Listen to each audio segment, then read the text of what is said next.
What's up, guys? It's 8:30 in the morning. I'm pretty tired, but we gotta come to win today because I'm going to Drummondville and my friend Thomas is waiting for me, and we don't know many strong people that go there, so it's basically gonna be a comp between me, him, and the strong people over there.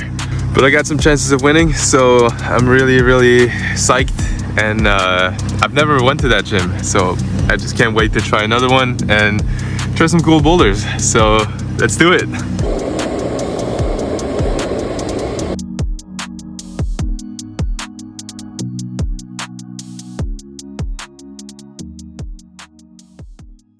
Hey guys, welcome back to another video. Today it's a special video since, as you saw in the title, I won my first competition in Drummondville. But before we get into that, we are gonna take a look at the boulders in the qualification round. And like usual, it's the 6 best boulders that you can get in the least tries possible. So it goes from 1 to 3 tries, and if you do more than that, it just counts as your 3rd attempt. And at the top left of your screen, you're gonna see the boulder that I'm trying, and this one, for example, is my 6th best boulder, number 24, and number 30 is the hardest boulder, of course. So if you want to make it to finals, the 6 people with the best score go into it. So you need to get the most hardest boulders in the least tries possible. So that's what I was doing with my friend Thomas. And in this qualification round, I'm just going to share how the boulders felt for me and my friend, which, by the way, is the little monkey you're seeing on the screen. And he's insanely strong. So, you know, it was pretty much certain that me and him would make finals because this is a pretty small competition, but there were still a couple of guys that were really strong, like this guy, that his technique was not the best, but super strong. But we still have to make good scores to make it into a good position in finals. So right here, number 25, as you saw, Thomas and the other guy made it look pretty easy. And for some reason, I thought that going statically would be easier, but I grabbed the last hold so poorly that I choked. And I thought this was gonna cost me a lot because one try, believe it or not, is gonna make a whole difference in your score, because one try is like 3 points that you waste instead of getting the flash of the boulder. But oh well, I got it on my 2nd try and it didn't make too much of a difference on my score sheet, so it's alright. Moving on to boulder number 26. This boulder is full of pinches, and I'm usually pretty good at pinches, but at my gym, the holds have a lot of friction and these ones didn't. So this cut loose was really hard to hold for me, but my friend Thomas was like cruising through these moves. But I can't let him win like that, right? So I had to flash this boulder, and even though it was pretty hard, I still kept my flash. So at this point, we were pretty much even. Number 27 was this enormous slab, and I have no idea how many attempts I gave on this boulder, but spoiler alert, I am not getting this one because in this middle section I kept on falling on the small footholds, and it was so tricky because I felt like I was so out of balance, and every time I was just slipping in my, like, the inside of my shoe. So right here is really where it gets tricky since I'm matching on the dual text on my right foot, but every time I went to the left foothold, I kept on losing my balance, and I think I fell there like 90% of my attempts because the footholds weren't too good, the position was unstable, and the move was just kind of weird, and I couldn't really understand what other beta to do. And on this try, I could actually make it work, but turns out that this wasn't even the right beta because you had to go on the foot right below it, like Thomas is doing right here, and cross with your right foot right above to then uncross. So I did not have the right beta, but anyways, I don't think I would have gotten this boulder since I tried it so many times that at the end I didn't even want to try it anymore. And unfortunately, this little bastard was the only one to send this boulder in this round. Moving on to boulder number 28. This is the complete opposite of the previous boulder because we have this enormous dyno, and on my first attempts I was getting the distance, but I wasn't aiming the hold too good. So I would say it took me around 4 to 5 tries to get this dyno, and then the rest I could get a flash. But for Thomas it was a little more than that since he's smaller, so the move definitely felt more far. So right here I finally stick the dyno, and turns out I did not read this boulder at all, because right here I was super confused and I didn't even anticipate it that it was like a campus section. So right here I was campusing my way up to these slopers, and turns out yes, it was physical, but it definitely wasn't the crux of the boulder. For me it was the dyno that was more challenging. By the way, Thomas did get this boulder, but since we both did more than 3 tries, we got the same score on this boulder. We're moving on to number 29, and this probably turned out to be my best performance in the qualifying boulders, since I was the only one to get it in my round. And on the second round of competitors, I think there was only 2 tops, but I got a flash of this boulder and it was really huge for the points, and this was part of the reasons why I qualified so good into finals. So I was really happy with myself to adapt on my first try, and also to not be late compared to Thomas, because he got number 27 and I didn't, but now I got number 29, so we were even, me being a little ahead. Alright, we are in boulder number 30, the hardest boulder in the qualification round.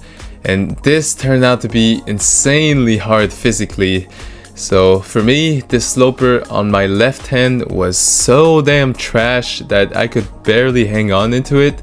And then the crux move of this boulder is this next one, where you have to jump into the crimp. But for some reason, Thomas was cruising through these moves. So I would say his style is like overhang climbing on small crimps.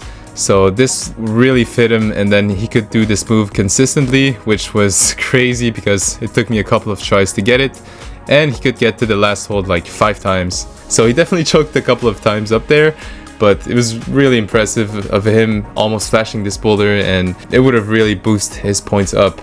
Meanwhile, I was still stuck in this move. I think it took me like 6 tries to get that move, and I was starting to lose hope, but as you see here, I finally hit it.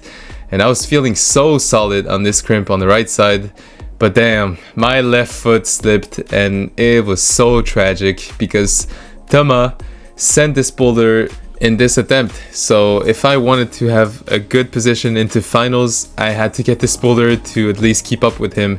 So he was really the one who pushed me into getting these boulders, because otherwise I probably would have stopped before that. So I had to prove that I wasn't washed, and I hopped on this boulder again because I was not gonna accept to give up after falling on the last move. After trying this boulder for a couple of times, I was moving a lot quicker than previously because I was adjusting to the micro betas, and when I got to this last section, I knew that this foot was really slippery, so I put a lot of weight on it and finished off with a heel hook on the right. So I was super relieved to finally get this boulder, concluding the qualifying round. So this is my score sheet, and with my 6 best boulders, my score was 1,602 points, which was enough to qualify me into finals in first place, meaning that I would be the last athlete to do my round. Oh, and by the way, this is the isolation room where the finalists can warm up before finals, and of course, to not look at the boulders before we have the observation time. Okay, so we're now into finals, and starting off with M1, which was the physical boulder. As you watch my failed attempts, I just want to talk about being in first place on a competition, because it can be a really stressful moment since you hear the crowd cheering up the previous athletes, meaning that they have either made a zone or even topped the boulder.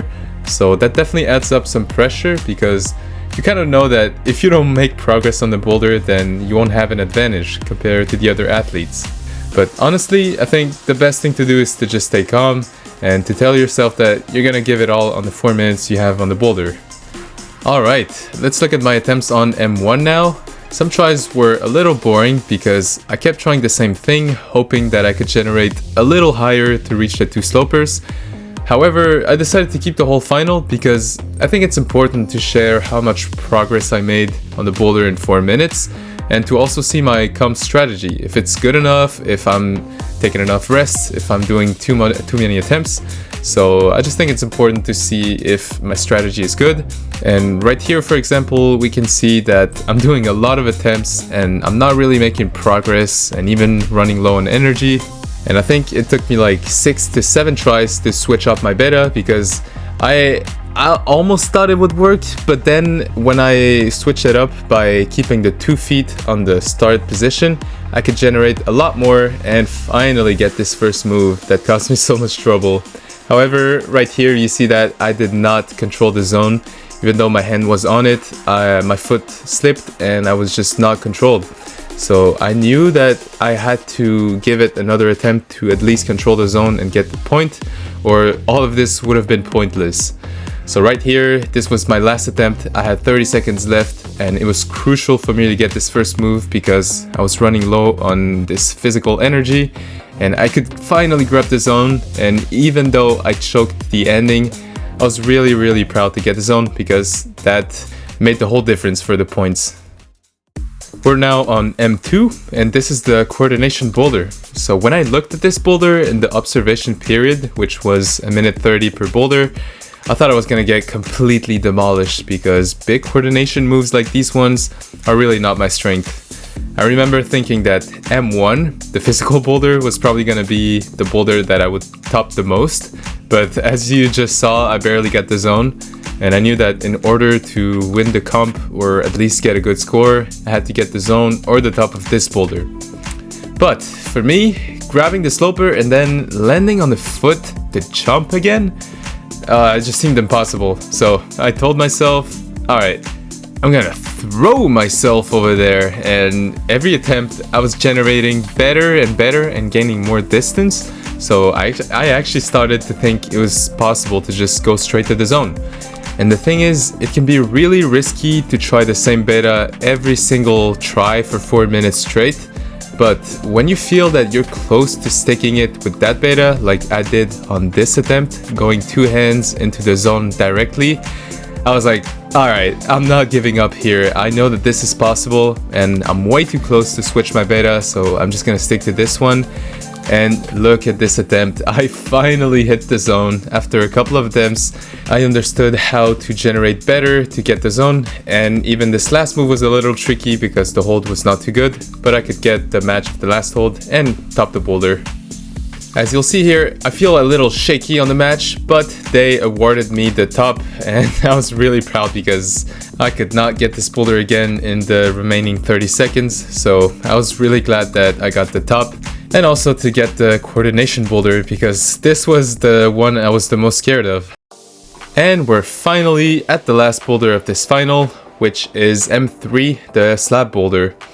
As it turned out, this was a lot easier than we thought at the observation time because the first foothold is really good, the one you gotta step on.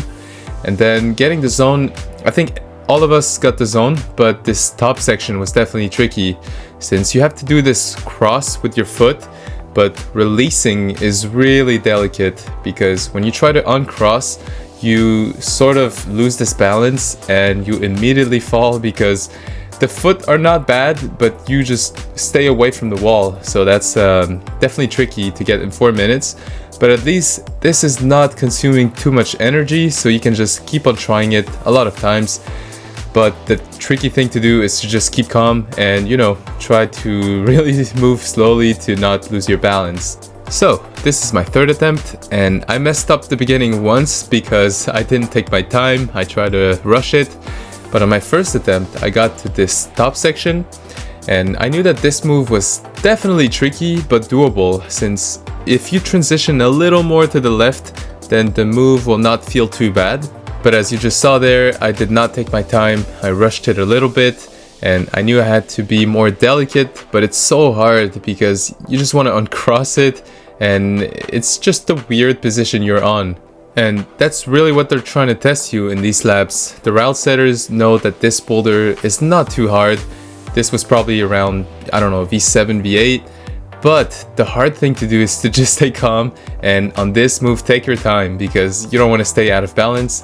And right here I finally stuck it after 4 attempts and get the top of this boulder because I'm really long. I didn't have to lift my left foot up.